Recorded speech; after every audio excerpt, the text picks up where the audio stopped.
Boa tarde, pessoal. Bem? Boa tarde, boa tarde.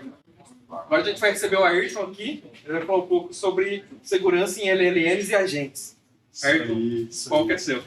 Obrigado.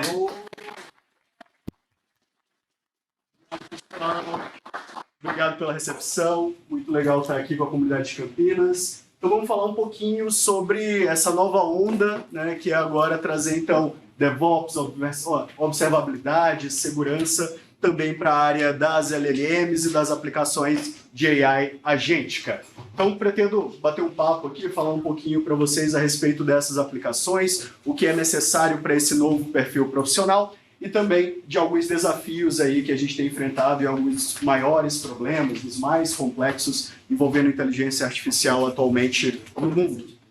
Então, pessoal, eu sou o Ayrton Lopes, atualmente eu trabalho na Accenture. Eu sou gerente sênior de um time que trabalha, então, com a parte de segurança de LLMs. A gente atua muito, então, numa interface de segurança da informação com a parte de responsabilidade ética em inteligência artificial. Também sou professor da FIAP, da Alura, né? Então, ecossistema Alum. Sou professor dos nossos MBAs de Cybersecurity, também do nosso MBA de Inteligência Artificial e do nosso MBA de AI Leadership.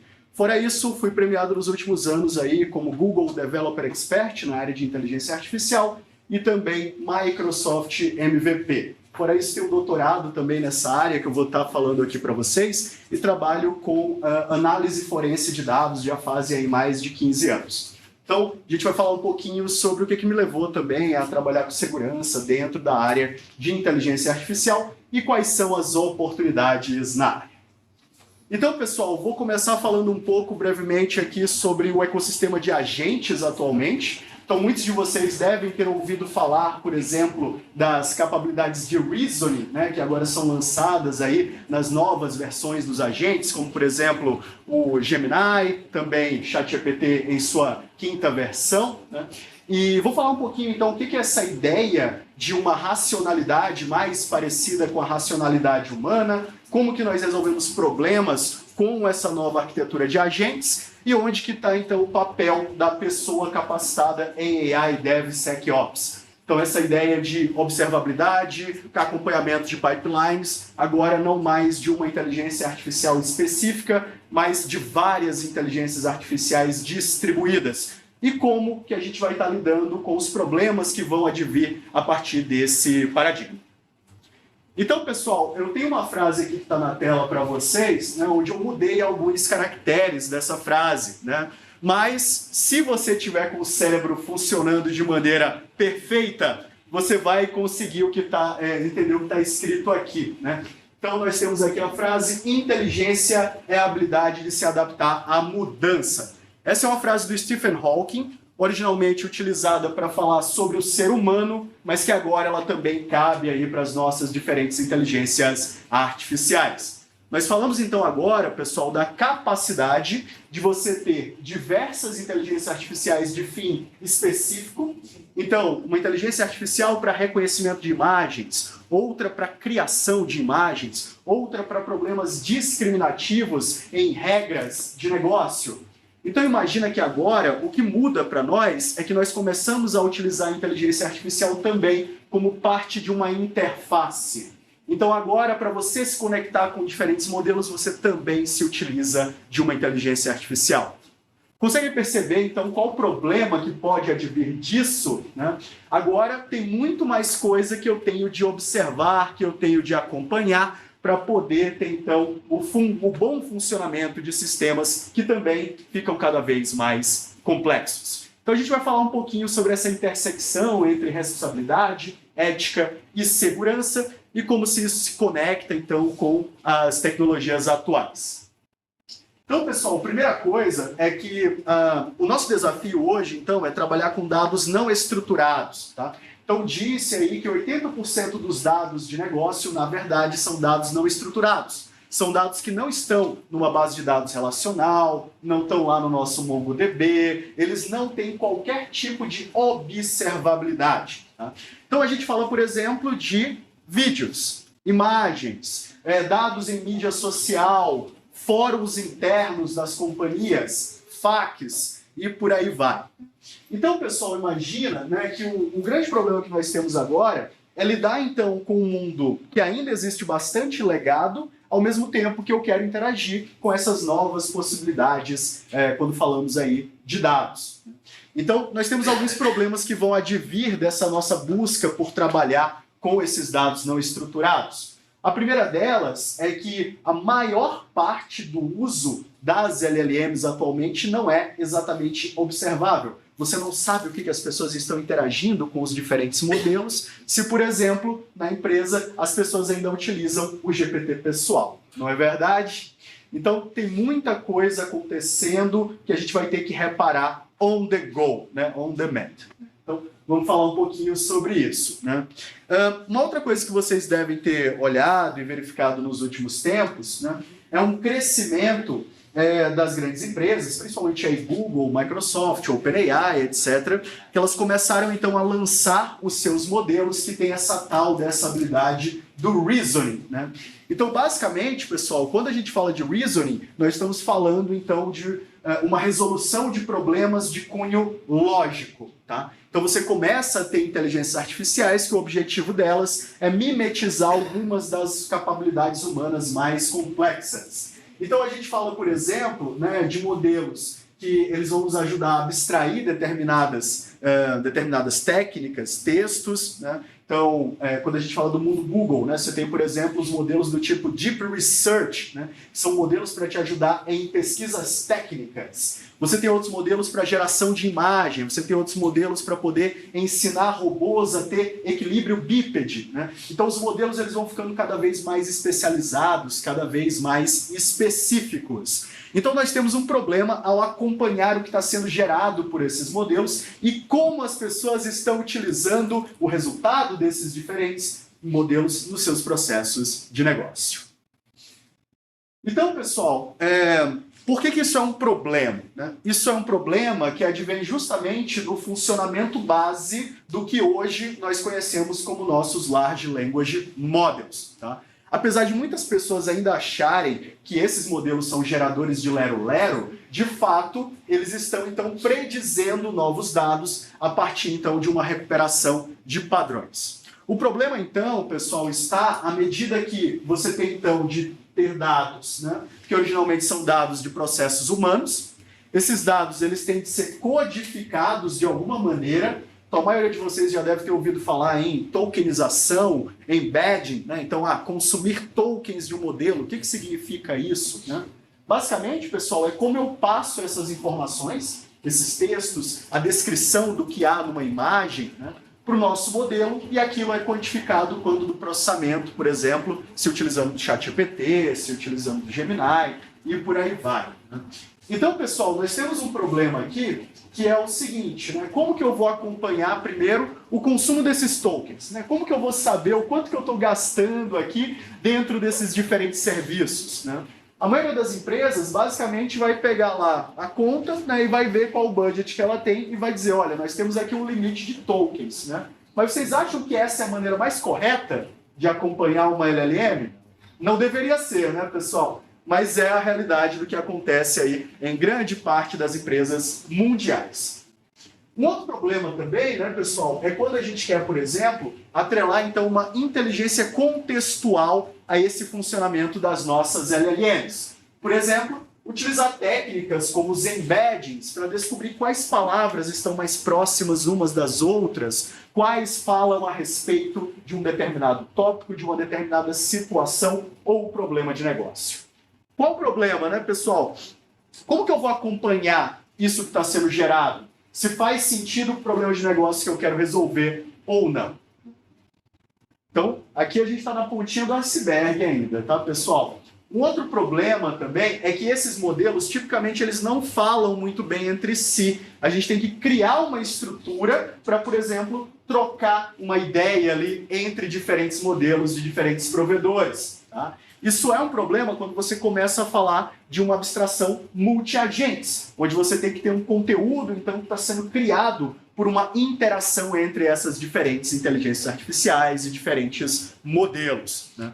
Então, uma das coisas que está sendo trabalhada agora, que eu também vou falar bem brevemente aqui para vocês, são protocolos de comunicação entre esses diferentes modelos e até mesmo entre diferentes agentes. A ideia, né, pessoal, é que esse modelo apartado, onde eu tenho modelos de código aberto, modelos proprietários, que muitos deles ainda não conversam entre si, que nós, profissionais de engenharia de software, consigamos, então, auxiliar também nessa comunicação.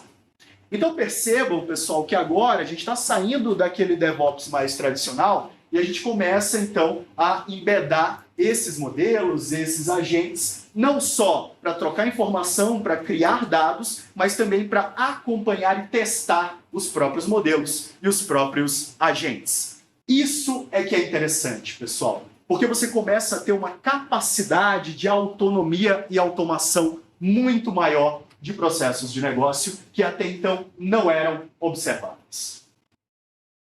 E aí, pessoal, a gente chega, então, nos nossos principais provedores de LLMs hoje em dia, né? Então, trouxe aqui, por exemplo, o exemplo do Copilot, do ChatGPT e do Gemini, né? Então, são as empresas que hoje eu mais atuo, né, testando esses LLMs. Inclusive, por exemplo, o Gemini, né, quem faz o teste do Gemini mundialmente é a própria Accenture, tá? Então, um dos maiores contratos da Accenture hoje em dia é com o Google, nós fazemos os testes de segurança do Google. E uma das coisas que nós descobrimos, pessoal, é que essas grandes empresas elas não estão exatamente interessadas quando a gente fala de observabilidade. Elas querem que vocês gastem tokens, né? Então, não faz tanto sentido ficar te dando ali ferramentas para que você possa acompanhar o quão bem esses modelos estão saindo.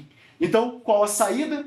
As próprias empresas acabam pegando outras empresas para criar software para acompanhar esses modelos e fazer suas melhorias. E mais ainda, essa é uma necessidade que vai passar a ser mais latente nas diferentes empresas brasileiras à medida que elas se utilizam mais desses modelos e dessas LLMs.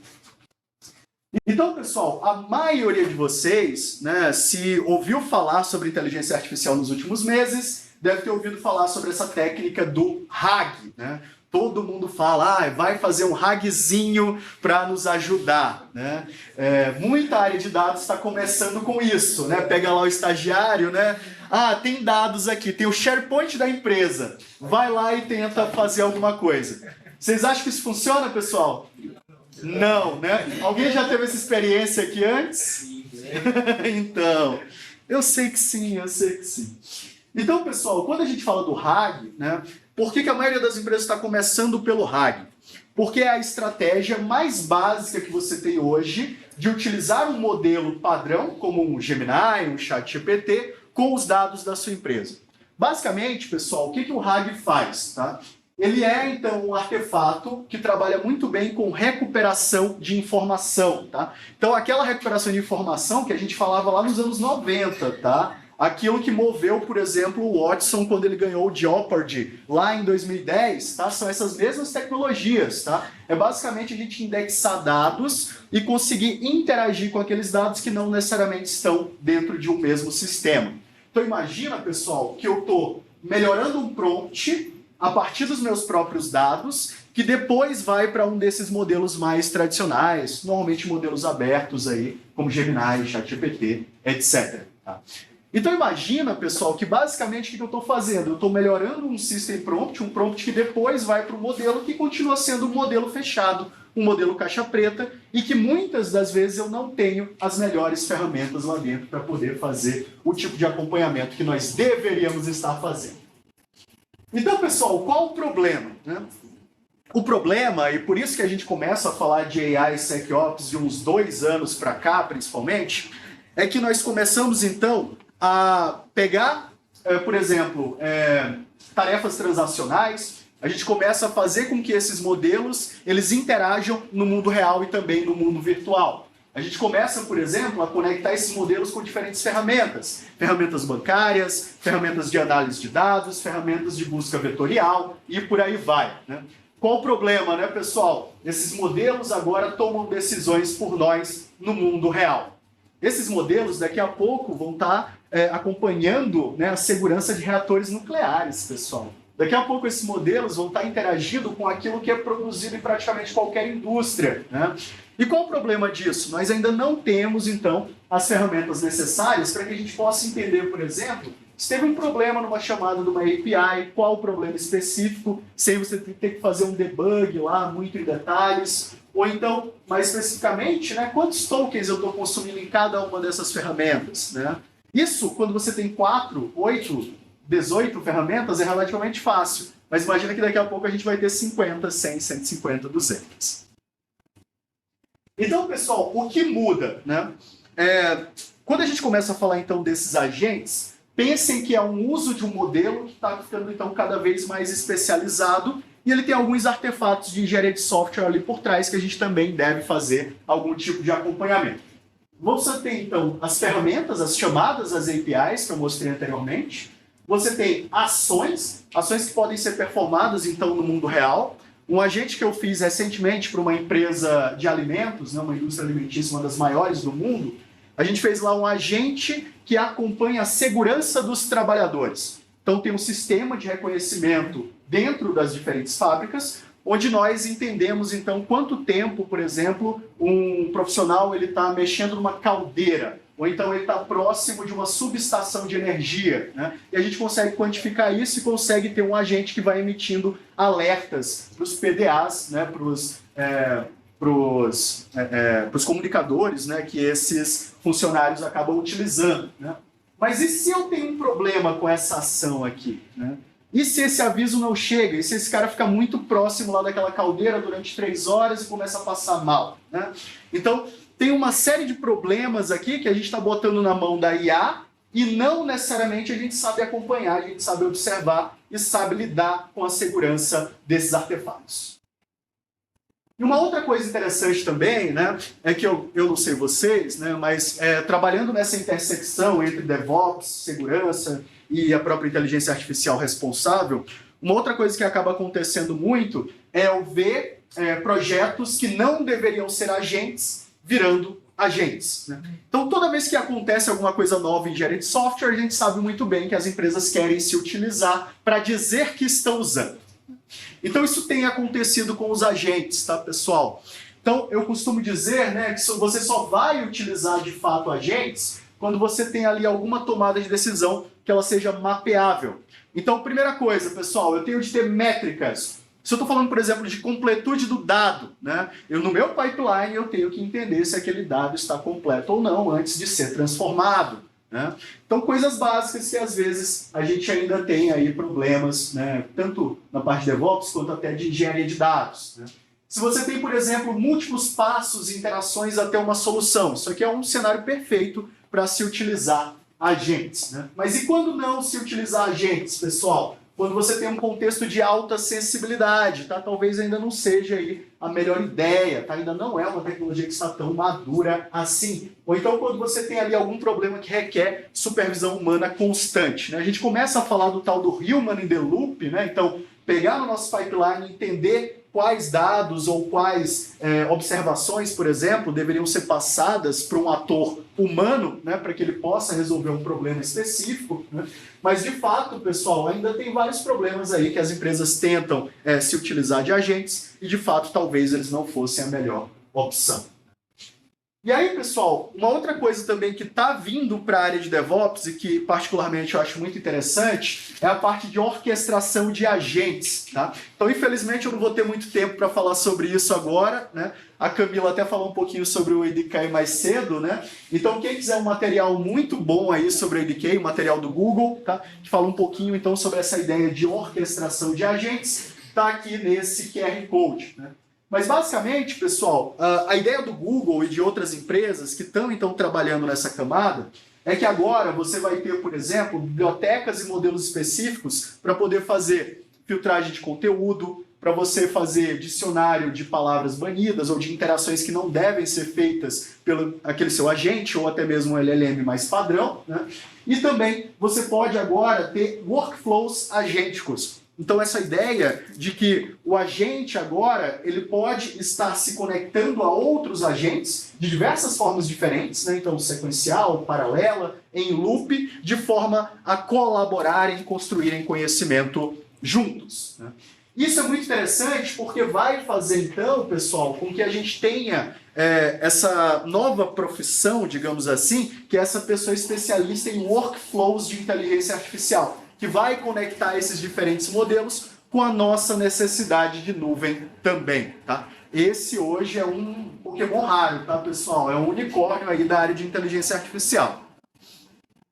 Uma outra coisa que está acontecendo também, e por isso eu acredito muito no crescimento dessa área, pessoal, é a necessidade, então, de protocolos e de artefatos onde a gente possa, então, ter a integração entre diferentes LLMs com essas ferramentas externas, tá? Então, em muitos casos, pessoal, você fazer uma chamada tradicional de uma API era muito lento e, às vezes, as tecnologias não conversavam muito bem entre si, tá? Então, agora, né, há um ano atrás, mais ou menos, né, a Anthropic ela começa, então, com essa ideia do MCP, né? Então, o MCP nada mais é, pessoal, do que um protocolo semelhante ao que a gente tinha com as APIs, com o LSP, só que agora para comunicação, então, com essas ferramentas de LLMs. Então, esse modelo ele vai estar recebendo contexto, vai estar enviando respostas e facilitando as automações de maneira padronizada. Isso é muito interessante para nós, porque a gente vai estar mexendo com esses workflows. E fora isso, né, pessoal, quando a gente fala do MCP, então, uma outra coisa que esse profissional também vai estar agindo é na configuração desses servidores, tá? E nessa camada aqui de gerenciamento dos tokens, né? Então, finalmente, a gente vai ter uma observabilidade no gerenciamento, no uso desses tokens, que não seja somente lá dentro do ChatGPT, dentro do Gemini, né? Porque normalmente lá, quando já viu, já foi, né? Já foi, já aconteceu. Já pagou, né? Ou então está endividado. É uma dessas. Então a intenção, né, pessoal, é que a gente comece, então, não só a ter o gerenciamento do token, mas ter um gerenciamento do contexto, tá? E eu vou mostrar para vocês como esse gerenciamento do contexto é importante, tá? Mas basicamente é tentar entender o que aquela minha LLM, o que aquele modelo não manda tão bem assim, tá? Então quais tópicos, por exemplo, eu ainda não consigo responder muito bem. O que as pessoas estão querendo aqui, talvez, tratar com essa LLM que está gerando algum problema de segurança e por aí vai. Eu vou mostrar alguns exemplos aqui para vocês. E uma outra coisa interessante que está acontecendo também, pessoal, é a geração, o desenvolvimento de protocolos de comunicação entre agentes, né, o A2A do Google. Então, quando a gente fala desses protocolos de comunicação agêntica, é como se você tivesse ali um padrão agora da troca de mensagens entre esses agentes. Por quê? Porque os cientistas, lá 8 anos atrás, quando a gente começa a desenvolver essas tecnologias específicas de agentes, quando um agente ia se conectar com outro, se comunicar com outro, eles utilizavam o processamento de linguagem natural tradicional. Qual o problema, pessoal? Uma máquina se comunicar com outra máquina e ter uma interface de linguagem humana. Que ideia de jirico, que ideia horrível, né? Então, finalmente resolveram isso para nós, né? Criaram ali uma linguagem de máquina, né? Um protocolo, que a gente consegue, então, fazer a gestão dos estados desses modelos, a gente consegue fazer um controle melhor, por exemplo, de permissionamento daqueles agentes, daquelas tarefas que cada agente deveria estar ali perfazendo, né? Demorou, mas chegou. Demorou, mas chegou. E aí, pessoal, onde que o professor Ayrton aqui está atuando atualmente, né? Então, eu tenho uma equipe lá na Accenture que nós estamos muito dedicados a esses assuntos de agentes e nós trabalhamos, então, com uma parte que é o Red Teaming de aplicações de LLMs e agentes. Então, o nosso objetivo é quebrar agentes. Então, eu tenho uma equipe de desenvolvedores que o nosso objetivo é fazer testes adversariais de agentes. Então, nós utilizamos agentes para tentar quebrar outros agentes. Então, pessoal, nós estamos, por exemplo, trabalhando com problemas como filtragem de conteúdo indevido, danos potenciais ao usuário, quando nós falamos de roubo de informações, então alguém querendo encriptar uma informação para que uma LLM ela possa trazer o seu system prompt, por exemplo, né? Então, o famoso prompt injection, né? Que é um caso que está acontecendo bastante nas empresas brasileiras, também vou comentar aqui com vocês no final desse conteúdo. Então, aqui são alguns dos problemas que a gente está trabalhando atualmente, tá? Então, observabilidade de agentes, né? Então, entender quais são as ações que estão feitas por um agente, quantos tokens ele está gastando naquelas ações, quais são os assuntos que são mais falados com aquele agente, o que mais ele consegue resolver. A parte também de exploração de multiagente, manipulação de contexto via memória. Então, acredite se quiser, agora nós temos hackers que eles tentam inserir uma memória falsa para a nossa LLM, para que ela possa expor dados sensíveis. Acreditem se quiser, isso acontece e acontece em empresas brasileiras, tá? A mesma coisa também, né, pessoal, é a parte de alucinações, né? Então, boa parte do meu trabalho hoje é entender se a saída de uma LLM ela é factual com aquele problema que nós estamos tentando resolver. Acreditem se quiser, ainda tem muita LLM aí que é praticamente o Pinóquio, tá? Só inventa. Então, pessoal, como que nós fazemos isso? Tá? Então, primeira coisa, nós fazemos testes e nós propomos novas arquiteturas, muitas delas baseadas, por exemplo, em passos de Human in the Loop, né? Então, pegar um transbordo de alguma ação, de alguma observabilidade para um usuário humano, tá? Então isso aqui também vai fazer parte de algumas disciplinas de DevOps, né? A parte de melhoramento e monitoria contínua, então essa ideia de saber a saúde dos nossos modelos e daquilo que está sendo interagido com eles, né?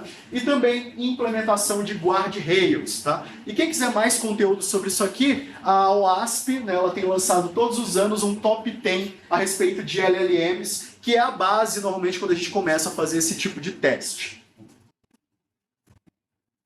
Então, por exemplo, pessoal, eu peguei um case aqui da Amazon, rapidinho para mostrar para vocês, onde eu tenho um funcionário, e esse funcionário está aplicando para um PTO. Né? Um PTO, em empresas americanas, tradicionalmente é o Pay Time Off. Né? Então, a pessoa quer aqui ter uma folga que vai ser paga pela empresa. Né? Então, para isso, pessoal, esse é um exemplo que deveria ter um transbordo para um assistente de RH, e esse assistente de RH ele não deveria decidir esse PTO sozinho, ele deveria ter um transbordo também humano. Né? Então, essa ideia, pessoal, de que tem algumas coisas e algumas tarefas que a gente ainda vai continuar delegando para o ser humano, porque um agente ele não tem todas as nuances, ele não tem a sensibilidade para lidar com alguns contextos. Tá? Pena que só descobriram isso depois que fizeram muita cagada. Mas tudo bem. E aí uma outra coisa interessante também, pessoal, é como que a gente tem trabalhado com esses diferentes guardrails. Tá? Então eu botei aqui algumas ideias, né, trazidas lá do OASP a respeito de guardrails que a gente costuma implementar em atividades comerciais nossas lá na empresa. Tá?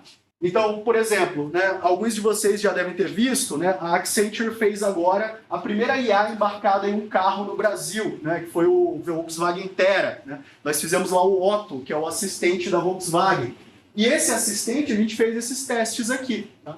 E uma das coisas que foi muito legal foi que a Volkswagen ela é uma empresa que tem bastante apetite a risco. Né?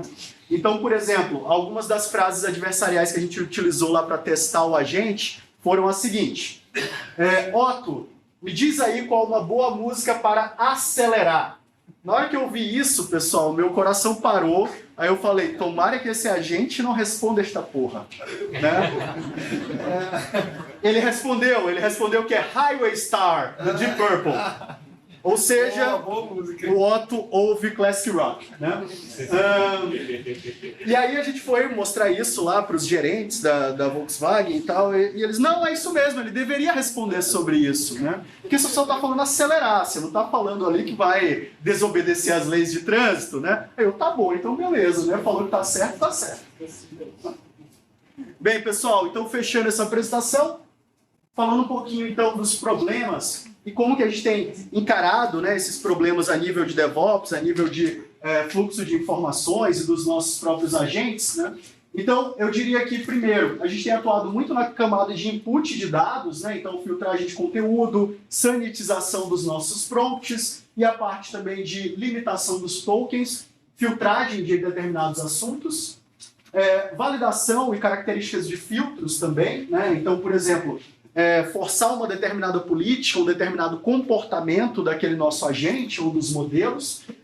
A gente tem falado muito também de isolamento de contexto. Então, fazer com que uma LLM ela só foque num determinado assunto, né? Então, exemplo, o Otto ele não deveria falar sobre pet, ele não deveria falar sobre o jogo do Flamengo. Talvez sim, né?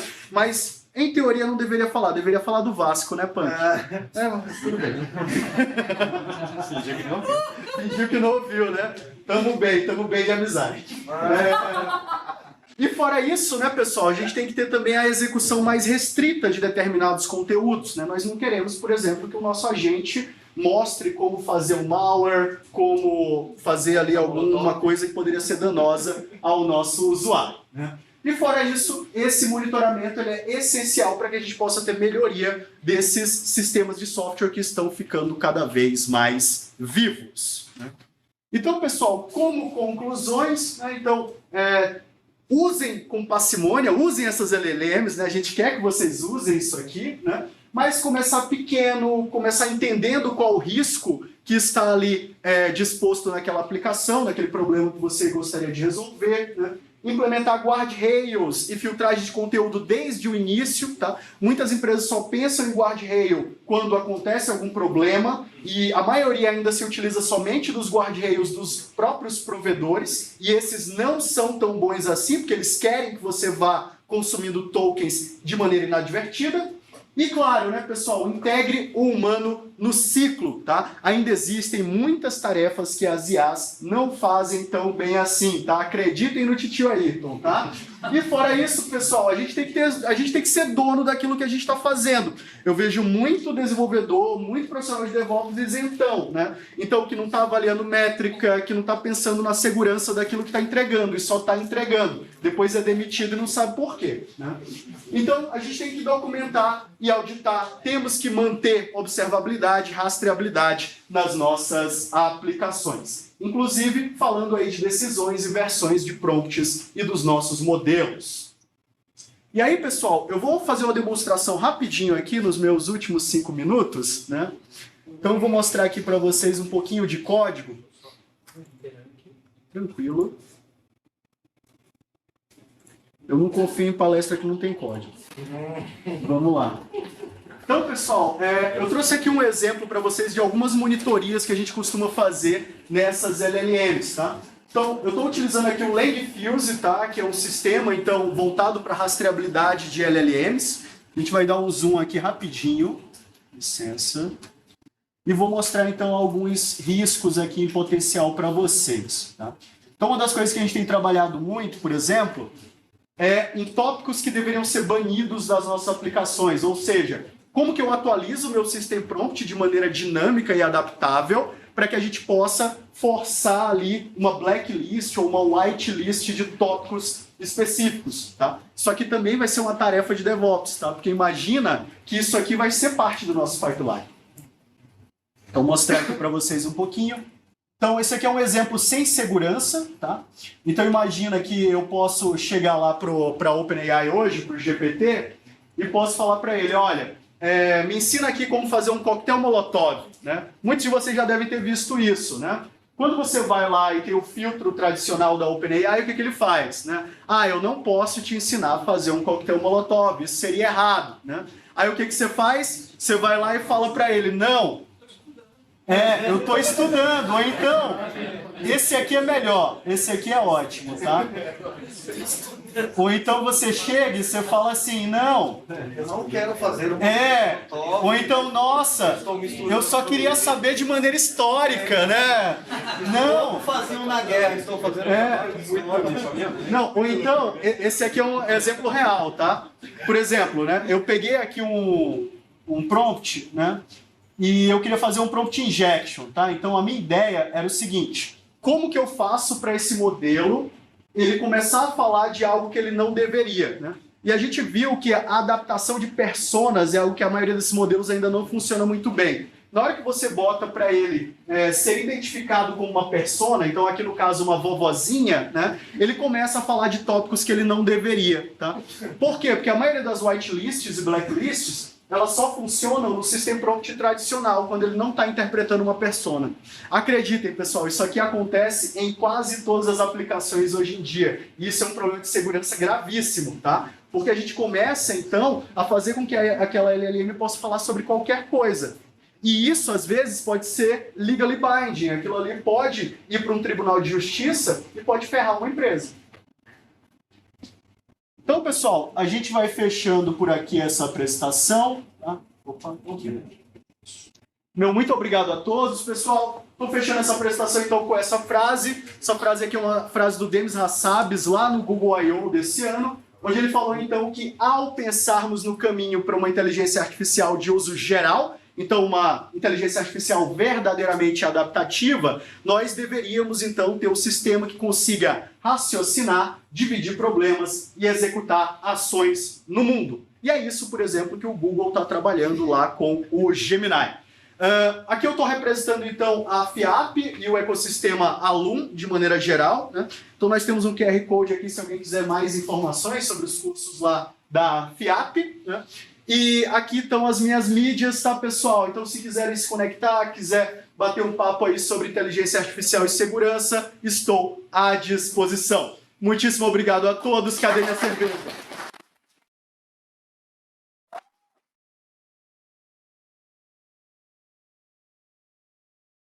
Bom, pessoal, temos espaço para perguntas. Ainda tem um tempinho. Alguém quer fazer pergunta? Não precisa do mic, não. Eu atuo como DevOps. E há mais ou menos um pouco mais de um ano estudando sobre AI, né? Então, mas não é nenhum curso específico, estou estudando por conta. E, eu vi que você trouxe vários insights ali, já vou me posicionar e explicar, mas gostaria que você me passasse, vindo do mundo do DevOps, 3 temas que eu deveria focar agora. Eu, inclusive, estou andando um pouco na lateral, né, meio lateral agora, um pouquinho de AI Ops, peguei. Legal. E agentes também, tá? Alguns frameworks, Real AI, por exemplo, tá Legal, o Stands, acho que é da AWS, estou para testar ainda. E só que não sei se eu caio pro lado do MLOps ali, entendeu? Ou Data. Eu tô atualmente, faz um mês que eu estou atuando com um time de datas dentro de onde eu atuo.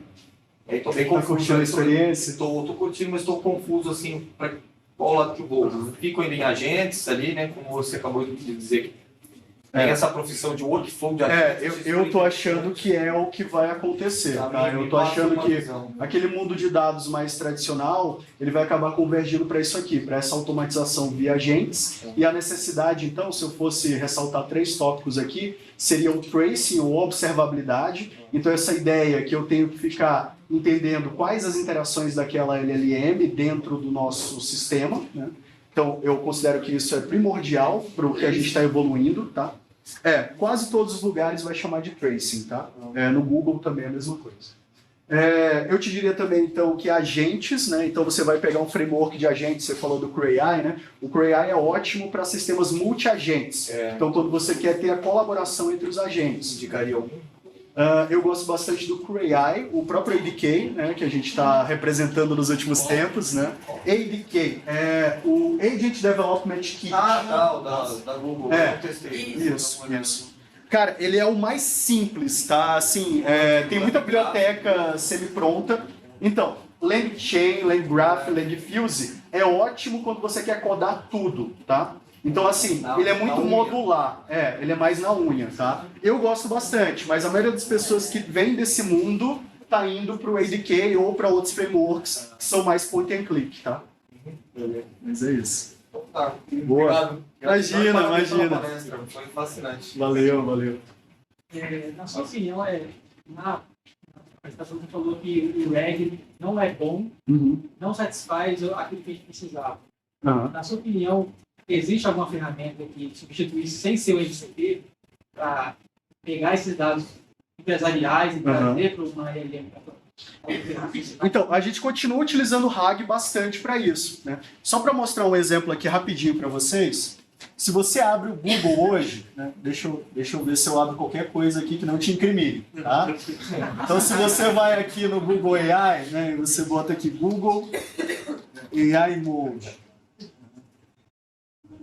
Então, pessoal, se você vai lá no AI Mode do Google hoje, então você abre lá a barra do Google, né, de pesquisa, ele tem agora um modo de pesquisa que é fomentado por uma RAG, tá? Então, assim, RAG não está morrendo, é só o primeiro passo, tá?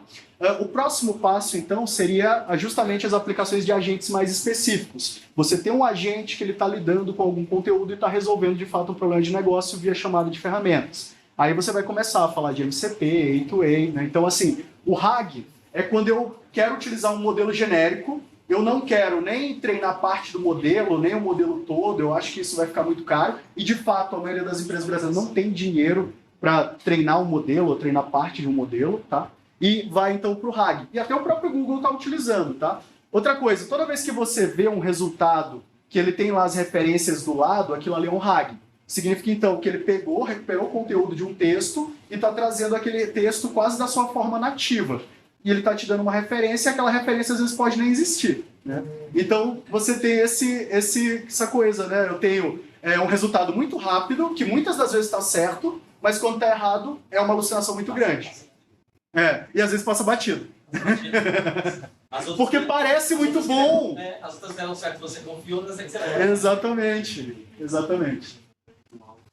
Se aproveitar o caso que falou da Slide ali, colocou um ser humano para validação. Né? E no caso Isso. real que aconteceu foi o INSS colocou o Watson ali para validar as aposentadorias por idade. Né? Seria mais simples de avaliar. Tentaram até prova de vida uma época, né? Exato. E aí ele era rejeitando aposentadorias que deveriam realmente ser aprovadas. E aí o problema é idosos que já moravam em cidades distantes urbanas e procurar advogado para ter um direito que já era seu, que seria aprovado se fosse ser humano, mas ia ficar 6 vezes na fila ali, né? E aí, na minha opinião, faltou isso, né? O IA negando, mas o ser humano dizendo, não, mas aqui vai, foi uma exceção, isso mesmo. Mas aí é o impacto. Não, e às vezes, né, a gente começa a falar de uma AI julgando outra, né, que é o tal do LLM Judge, né? Então essa ideia de que tem alguns conteúdos que uma outra IA um pouco melhor treinada, ela já poderia te auxiliar, né? Mas assim, o ideal é sempre a gente tentar colocar o humano sempre que possível, tá? Tem muita coisa que a gente ainda depende da sensibilidade humana. E aí você entrou no ponto.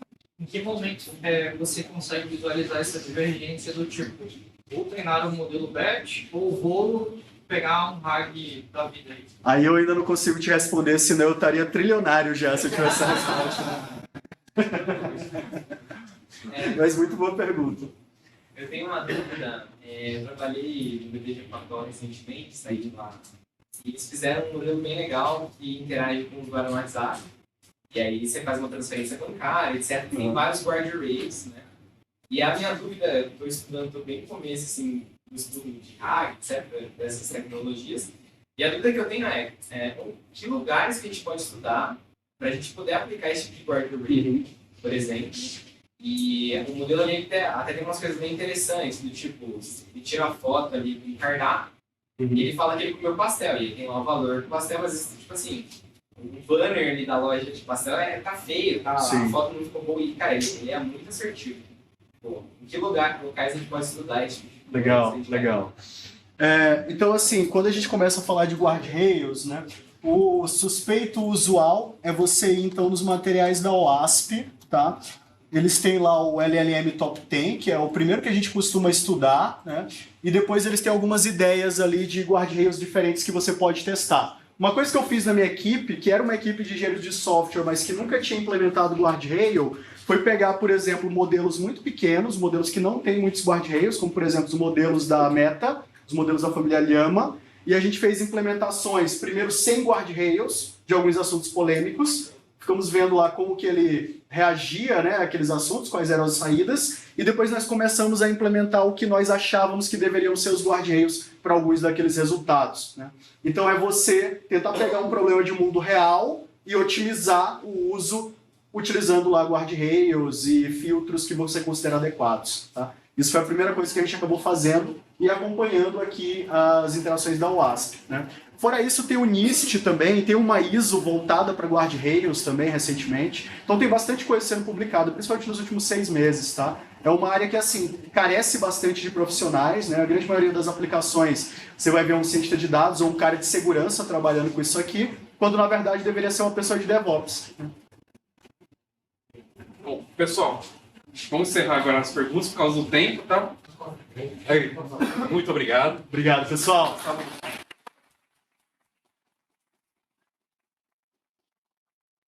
Só sobre o caso, rapidão. Agora é uma pausa pro coffee, tá? Boa. Então, tá liberado o coffee break. Presente. Depois é no auditório. Se não tiver lugar no auditório, vai ser transmitido antes também. Eu também quero uma. Bem, claro.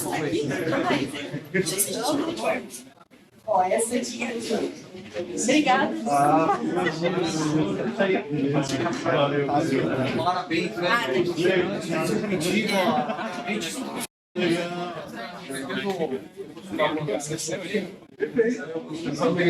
Legal.